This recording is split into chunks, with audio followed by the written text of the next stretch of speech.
I've lived a pretty boring life since 14, where I don't drink, I don't go out partying, I don't have friends around my age that I hang out with every weekend. And I didn't use social media for 10 years until recently after starting this channel last year. And I've come to find that my peace, happiness, sanity, and success have amplified as a result of this. And overall, my life has taken on a new meaning, whereby I find joy in doing the boring but important things that matter to me. You see, I was at one point in my life struggling to figure out why I couldn't get ahead in my studies, why I had no clue where I was going, and really how I was going to get out of this miserable and hopeless rut that I found myself in between the ages of 10 and 12. And you may say, well, Crystal, that's too young to feel that way. You were just a kid back then. There's some truth to that, but you have to understand that unlike most kids, I had to grow up very quickly due to the circumstances around me. And to make matters worse, I skipped multiple grades in primary school. So I was around classmates who were much older than me, and naturally peer pressure took over, and I found myself, unfortunately, doing things I wasn't supposed to do. And those distractions ultimately removed my attention from what mattered to me the most at the time, which was my education. And it diverted my attention to insignificant things that only led down one road, and that was the path to a life of pain and suffering on the streets. So by the time I moved over to live with my father to start high school back in 2012, I was in a very bad place, both mentally and emotionally. Evidently, I struggled in school, and when the first semester of year 9 was over and our report cards came back, well, let's just say I felt like the dumbest kid in school. And my father had to take interventionary steps to stop me from spiraling down further. So I made certain crucial changes. I had to. Changes that led to me living a boring but stable and intentional life. One in which I was able to focus purely on the things that mattered to me the most. After walking away from all of those distractions, my life was entrenched in. I was able to improve my grades drastically in the second semester in year 9. I was able to take a gap year the following year in 2013, where I drastically focused on maturing into a more intelligent individual. The following year, I graduated as the grade 10 dux of my high school. And then I started a software company with my father at the age of 15 to pursue my interest in software engineering. And ever since then, I earned my first 6 figures by the age of 18, and I've had the privilege of traveling the world to see some incredible places and to meet some incredible people that I wouldn't have thought possible 10 years ago if you asked me. But it took certain realizations to get to such a reality, to get to such a new identity where I could experience all these amazing things. And it started off with me realizing that the friends I was around were not allowing me to become the person that I wanted to become. Letting go of old limiting connections was the first realization I came to. I understood very clearly that to do what I intended to do, which at the time was to excel in my academic studies, I had to choose a lesser known and a lesser traveled path, one in which I could probably be alone most, if not all the time. And to be honest, that's been the case since I started on this journey 10, 11 years ago. But because turning my life around was my number one priority at the time, honestly because of how terrified I was of the impending doom that was waiting for me if I didn't change course immediately, letting go of all my connections was an easy decision to make in the end. I think apart from realizing that time was running out for me to get my life in order before it was too late, I kept remembering how I promised myself years ago that I wouldn't end up like the people around me that I grew up with who made such a mess of their lives because of the personal decisions they made. I didn't want to repeat that mistake again. And I also think I just became tired, quite frankly, of that old identity of making the same excuses and of being around the same old people with their same old habits and thinking patterns. I wanted to get away from all of that. Once I was able to let go of all the relationships in my life, suddenly I had so much time, space, and energy to focus on myself and to begin to move my attention towards my higher priority goals. I came away from that one decision feeling more freer and lighter, and honestly less concerned about what others thought of me and what everyone else was doing out there to try to fit in or be cool or be normal. None of that teenage lifestyle nonsense spoke to me anymore, and I knew that my life was about to change for the better. Now, at the time between 2010 to 2012, Facebook was the hot new thing in PNG after Mark Zuckerberg and his college roommates launched the app in 2004. Everyone in school was on Facebook. I, like many other things, was a late bloomer, so I joined Facebook probably a year or two around the time it grew in popularity among teenagers in PNG. So possibly sometime in 2011, I would say. And let me just say how hooked we all were as teenagers back then. Suddenly our whole world revolved around Facebook and what our friends were doing and sharing online. I, like many other teens, spent a disproportionately unhealthy amount of time on Facebook, then on studying or reading. And as you'd expect, my grades started to flop and took a tumble. And I started getting sucked more and more into reading people's feeds, liking their posts, commenting on their stupid conversations, and the whole shenanigan that's all too familiar with those of us who've used the social media platforms. Social media, in a sense, was the same distraction as my friends were to me, because it took me away from focusing on the most important thing to me at the time, which was my studies. So just as I eliminated my old connections, I had to eliminate social media as well. And because every one of my friends were on Facebook, by releasing them and by quitting Facebook, I was able to completely rid myself of any connection and communication with them. And the very fact that I had no means of learning about what my friends were up to and trying to stay in touch with them, I slowly over time started to forget about them. And my attention naturally began to shift to more important things in my life. It's a classic demonstration of out of sight, out of mind. Now, the more I isolated myself from my external connections and focused inward, I began to disassociate myself with what my peers thought of me. This was the third realization I came to at the age of 14, not concerning myself with what my peers thought of me. I no longer gave so much of my energy to worrying about how I was being perceived by my peers and whether they approved of what I was doing or whether they liked me or not. I can't emphasize how much of a relief it feels to not worry about trying to please others or trying to impress them. Suddenly, it was like letting go of this huge weight off of my shoulders, and that same feeling of lightness and freedom was ever more present as it slowly started to peel off the layers of distractions I was so caught up and consumed by. I began to understand at that stage that I can either focus on becoming someone I'm not just for the sake of pleasing those around me, or I can focus on what matters to me in my future. The former will take me nowhere, but the latter will take me places, and I'll be all the more fulfilled, content, happy, and at peace walking alone in order to pursue what's of importance to me than struggling to keep up with the crowd because I lack self-worth and courage to be myself. Being a people pleaser will never take you anywhere good in life. But living the good life and pursuing what's important to you that brings joy, happiness, and peace to you requires learning to walk alone and learning to focus within. That's a choice you have to make. And that's the only way you're going to accomplish a wonderful life. Now, when you start to remove the distractions in your life, suddenly you start to see clearly into your life and you begin to realize the few but widely important things that matter to you. The natural progression beyond letting go of all my distractions like toxic friends, addictive behavior with social media, and putting too much emphasis on what others thought of me is that your lives start to take on a new kind of meaning without much thinking or effort at your end. Suddenly you don't have all the unnecessary, unhealthy things clogging your life and restricting you from realizing your true potential and growing into a high-value individual. That's the magical thing about letting go of all the nonsense and decluttering your life, learning to simplify it down to a boring but fruitful life. Even at 14, when I started making those important changes in my life, for the first time in a long while, I can honestly tell you, I felt a deep sense of accomplishment, a sense of meaning in my life. I went from feeling completely hopeless and stupid to feeling that I was finally restoring some form of control and order to my life. And that's a feeling that no amount of drugs, alcohol, partying, friends, sex, partners, in relationships, or social media can give you. You know, a thing that's interesting about all these attachments that society fools us into believing are important to pursue, that many people don't realize, is that they're all external. None of them help you to grow within, to explore your inner world. They instead take you away from building and maintaining a deep connection with yourself and the source. And it's all by design, because the powers that be know that when you're kept entertained and fooled and consumed by external distractions, you'll never have the time and space to focus on internal growth, on expanding your mind and consciousness, on building healthy habits, on pursuing that dream that you've always had, and ultimately to ensure that you die with your music still in you.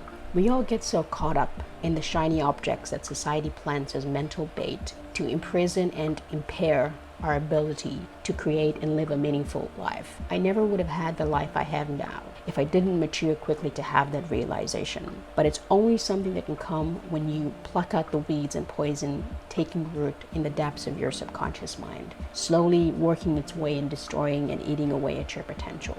And the biggest way to come to such a realization, in my experience, to have self-awareness, is to educate yourself about the world and about who you are as a spiritual being having a human experience on this planet. Do you even know who you are? Are you just a name your parents give you or a job title you get at work? Who are you? Have you asked that question? And have you pondered it enough times to get an answer back? You have powers beyond your wildest imagination, but you're stuck in this matrix. You're kept a prisoner to it. And the only way to free yourself of it is to wake up from this slumber that you're in by educating yourself and expanding your awareness of the world around you and of who you are.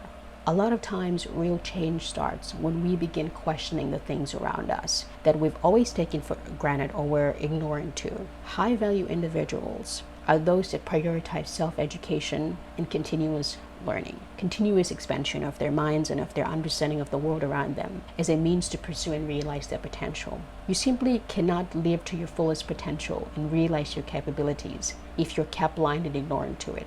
True education is not found in an academic institution. It's found in your commitment to a life dedicated to lifelong learning and continuous growth. I never finished secondary school and I never went to college, but I've outperformed those who follow the conventional path of getting a formal education. Why? I simply prioritize self-education and the expansion of my mind, this incredible computer that sits between our ears. Ever since I understood what educating myself could do to my life, I've since invested heavily in my ability to continuously expand my awareness, because I know that it's a difference between living a life of freedom and prosperity, where I get to pursue my passion and purpose, as opposed to a life enslaved to a system that entrains me to be an obedient servant to its cause. If you're stuck consumed by distractions out in the world keeping you entertained, then you're not learning, you're not growing, you're not deepening your mind. And you've done those who want to keep you occupied and asleep a huge favor, not realizing that you've only let yourself down and you've sacrificed your well-being over some temporary mental bait, tearing your mind apart and destroying your potential. I've seen that self-education and learning is one part of a two-step formula towards empowering and enlightening oneself. We have so many examples of people who read every year or try to learn new things, but it's not often that such learnings translate to real personal transformation. People often read for the sake of it rather than to be transformed by the ideas taught in books. And I've found through personal education that consciousness and mental expansion occurs when you, number one, read broadly and acquire new concepts, ideas, and insights. And number two, take time to internalize the new knowledge. Between learning something new and knowing it to a comfortable level is the essential process of integration and assimilation, of churning, of allowing the depths of your mind to simmer concepts into wisdom and to synthesize new understandings. You simply cannot change without internalizing a once foreign idea, but given enough time and immersion, you'll soon be accustomed to the new knowledge. So in many ways, you're recalibrating your thinking patterns and adjusting your frequency or your state of being to match that new understanding. So how do you go about actualizing that process of internal transformation? Well, you spend time in deep contemplation. You train yourself to become a deep thinker, to pause and ponder things, to sit in quiet contemplation with the hum of your thoughts being the only companion to you. Training yourself to do this is a skill and a habit that must be cultivated over time, because it's not something that many people are taught to embrace and develop early on. There's so much wisdom and depth within each of us that when you learn to quiet your mind and go deeper within and achieve pure mindfulness, a place where no thoughts exist, you'll find that inner voice, that inner compass, that higher version of yourself that carries a direct connection to the source, whereby inspiration and knowledge flows freely. It's called finding your spark, that ghost in the shell that keeps everything in and around you moving like clockwork without conscious effort and input. I doubled and tripled my growth when I learned to tap into this internal power. And it's through developing the abilities of mindfulness, meditation, and deep contemplation that true personal transformation was possible for me. Even when I myself didn't see how I was going to be able to get out of this life that was staring at me. High consciousness individuals who succeed at an elite level are deep thinkers. They are individuals who, in the words of the author Cal Newport, prioritize depth in an increasingly shallow world. I matured rapidly between 14 and 15, and I was able to hold myself amongst people 2 to 3 times my age, simply because I prioritized depth in my life and I valued being a deep thinker. I understood early on that almost everyone around me is happy with the shallowness of this world, and the easiest way for me to stand out and differentiate myself from the crowd was to grow in depth, to increase my internal substance. And that decision has served me extremely well over the years. So the question I have for you is, are you a deep thinker, or have you prioritized shallowness in your life in order to fit in with everyone else around you? Finally, after letting go of all my friends, quitting social media, getting to a place where I stopped caring about what others thought of me, getting my priorities right, and focusing on expanding my awareness, I was for the first time in control. I was finally in the driver's seat of my life, and I had a concrete plan of where I was going. It felt good. It felt bittersweet. It felt like I was finally returning home to a place of familiarity that I had left a long time ago, and I tried to forget about as I walked through the desert. Those periods of my life where I was lost and confused and caught up with the outside world. I think we're all in some way searching for that elusive purpose that'll bring us happiness, peace, and harmony. A place where we get to dictate the direction of our lives and be the captain of our ships. I don't think people who are successful and seem to get ahead in life far quicker and effortlessly than others around them are particularly smart in any way. They're just normal human beings driven by a deeper purpose, an inner conviction, a direction they've set up for themselves. These are individuals that know where they're going, and they pursue specific things that are widely important to them. And oftentimes they're the difficult and scary things many of us run from that they choose instead to run towards. These are the very things in life that require intense focus over long periods of time to attain. Things that you must be willing to work for that, quite frankly, not many people are willing to pay the price for. Getting to such a place of clarity is a feeling of liberation and pure joy that I simply can't explain. It's especially sweeter when you've been through the journey of going from feeling like an absolute failure who's lost and confused to finding your way into a new identity, completely transformed from the inside out, almost as if you were reborn. And that's the part of life I want to get addicted to that feeling of constantly going through different cycles of transformation as I tackle different chapters of my life. People look at me and they think that I was always like this, or that I had a wonderfully stable and happy childhood. Not at all. My upbringing was anything but stable and happy and childlike, but I'll never talk about the difficult experiences I went through as a child or as a teenager, because that's a chapter of my life I've chosen to make peace with. And that brings me to the final part of the video, learning to let go of the past. I realized early on that the past is an unnecessary baggage people carry throughout their lives, even after it's done and gone. The past is, in a sense, a bundle of neurons in your brain that fire the more times you remember a particularly bad or good event that happened to you. It's never going to be something you can hold and interact with and change for the better. Yet people literally allow it to consume their lives in a destructive way. And that's the worst part about holding on to the past. It steals away people's lives. It robs individuals of the future they should be creating for themselves. I've seen too many sad examples of people who victimize themselves because of some event that happened 10, 20, 30 years ago. Don't people realize that it's a completely unnecessary and illogical way to exist? Why would you let something that happened in the past stop you from experiencing the joy of being alive today and of the possibility of a new future that you can create for yourself? It's not my belief that your past dictates your future.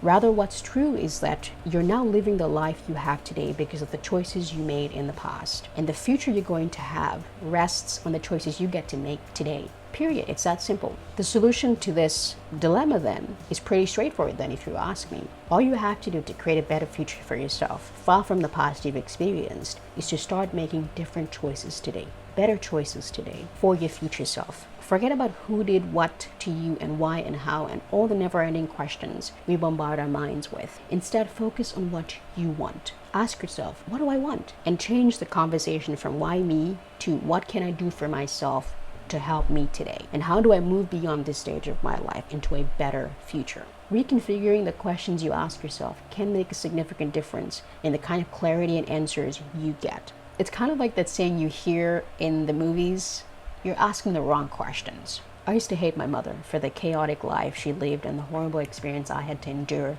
living with her, being an alcoholic and a short-tempered individual who would beat me up without reason. I had a particularly hard time forgiving her for the first year after running away to live with my father because of the circumstances that surrounded my decision to leave in the end. And to make matters worse, my mother ended up distancing herself from me after I left because she hated the fact that I chose my father over her. I mean, who can blame an 11-year-old for making that decision when I felt more at home and that I belonged more with my father than I did with her? With her constant guidance from my father, thankfully, and my own self-learning, I began to realize that hating her was only ruining me in the end. It's like that saying by Buddha, hate is like giving yourself poison. In the end, it kills you slowly from the inside, not the person you're hating. So I got to a point right after I turned 15 where I decided to forgive her and everyone else, including my father, for the upbringing I had and all the traumatic experiences I went through as a child and teenager. And I got to a place where I had nothing but love for all of them. And all I wanted for them was to get better and to find peace and joy in their lives.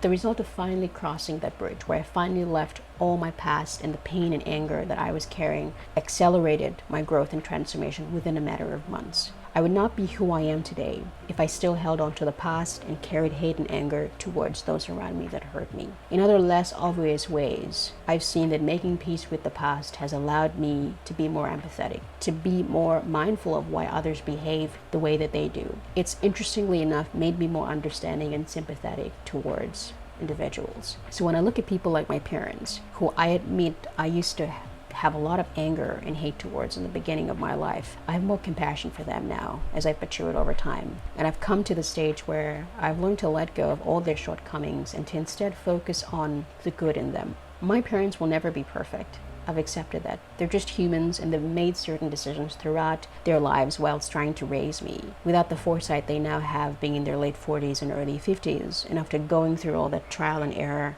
and life experience. I can only learn from their mistakes as well as their success and look at integrating the good into my life and avoid the bad so I don't fall into the same pitfalls they did. At this stage of my life, I can tell you 100% that I love my parents more than anything in this world. And no matter what they do in life and where they end up, I'll always love and cherish them. And my job is to try to spend as much time as I can with them while they're still with me. I know there will be a point in my life where they won't be around. And I never want to have the regret of not spending enough time with them, or that I never forgave them and made peace with the events of our past. So what are the 8 things I covered in this video that's led to a boring but meaningful life for me did you find most valuable? Leave your thoughts in the comments below. I'd love to continue the conversation with you all. Overall, I hope you can take a moment to pause in your life to reflect on what's important to you and the changes that are necessary to build a life that serves you rather than destroys you. We're all capable of so much, I can assure you of that. What we see on the surface of our lives is just 5% of our potential. It's about time you go on a journey of self-discovery to uncover and unleash the 95% that's truly you hidden within. I believe in you. Until next time, stay awesome, folks. Bye.